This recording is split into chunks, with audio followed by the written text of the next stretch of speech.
écoutez, comme un orateur l'a indiqué ce matin, pacte, PA, ça veut dire plan d'action. Donc la loi est plutôt un point de départ qu'un point d'arrivée.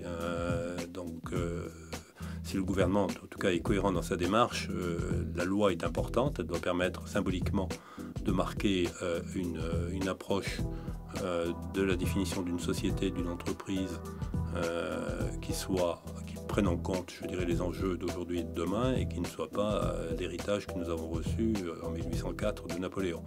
Donc symboliquement c'est important, créer un cadre pour des entreprises à mission qui voudraient aller plus loin, même si aujourd'hui de facto un certain nombre d'entreprises se sont déjà engagées dans cette voie sans attendre un cadre juridique, c'est également très important.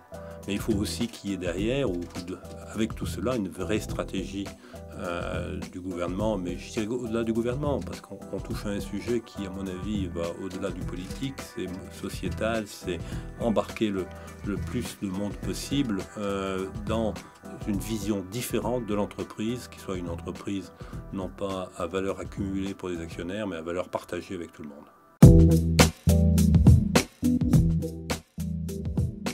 L'entreprise, elle est déjà évidemment extrêmement importante, elle est au cœur de l'économie, elle est le lieu de vie, de travail, d'épanouissement, mais pas toujours d'épanouissement des salariés. Les entreprises sont de tous les types. On voit bien aujourd'hui d'ailleurs que sans attendre la loi Pacte, il y a eu une sorte de créativité importante en France et en Europe.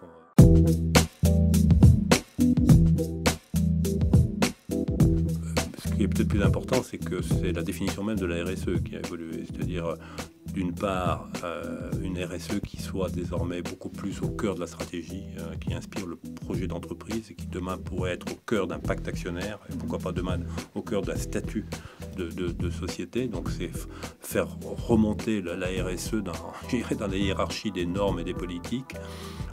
Et puis par ailleurs, une RSE plus assumée par les entreprises elles-mêmes et pas forcément imposée par le législateur. Ensuite, il y a encore beaucoup de choses à faire.